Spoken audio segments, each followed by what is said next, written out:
صلوا علیہ وآلہ۔ بسم اللہ الرحمن الرحیم۔ صحیح البخاری حدیث نمبر 641۔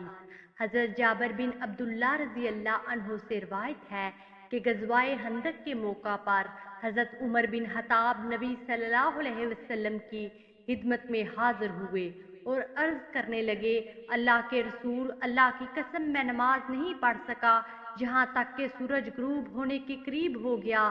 یہ گفتگو روزے دار کے روزہ افطار کرنے کے بعد ہوئی۔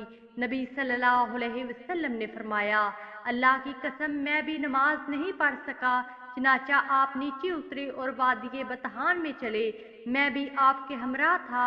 آپ نے وضو کیا اور آفتاب غروب ہونے کے بعد پہلے نماز عصر پڑھی، اس کے بعد مغرب کی نماز ادا کی۔ صحیح البخاری حدیث نمبر 642۔ حضرت انس رضی اللہ عنہ سے روایت ہے، انہوں نے فرمایا، ایک دفعہ نماز کے لیے اقامت ہو گئی جبکہ نبی صلی اللہ علیہ وسلم مسجد کے ایک گوشے میں کسی سے آہستہ آہستہ باتیں کر رہے تھے۔ چنانچہ آپ نماز کے لیے کھڑے نہیں ہوئے جہاں تک کہ کچھ لوگوں کو نیند آنے لگی۔ صحیح البخاری حدیث نمبر 643۔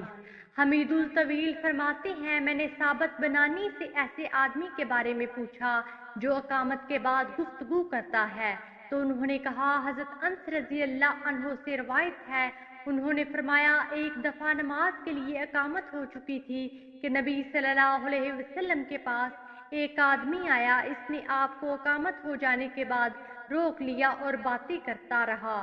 صحیح البخاری حدیث نمبر 644۔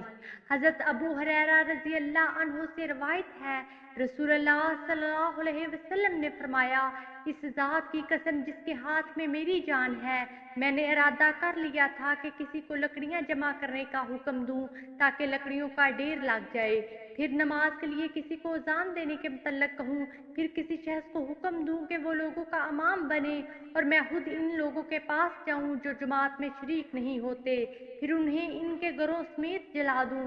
اس ذات کی قسم جس کے ہاتھ میں میری جان ہے، اگر ان میں سے کسی کو معلوم ہو جائے کہ وہ مسجد میں موٹی ہڈی یا دو عمدہ گوشت والے پائے حاصل کرے گا تو وہ نماز عشاء میں ضرور حاضر ہو۔ صحیح البخاری حدیث نمبر 645۔ حضرت عبداللہ بن عمر رضی اللہ عنہ سے روایت ہے، رسول اللہ صلی اللہ علیہ وسلم نے فرمایا، نماز با جماعت اکیلے شخص کی نماز سے 27 درجے زیادہ فضیلت رکھتی ہے۔ ویڈیو کو لائک کیجیے، زیادہ سے زیادہ شیئر کریں اور ہمارے حدیث پروف چینل کو سبسکرائب کریں۔ جزاکم اللہ خیرہ۔ اگلی ویڈیو تک کے لیے اجازت دیجیے۔ اللہ نگہبان۔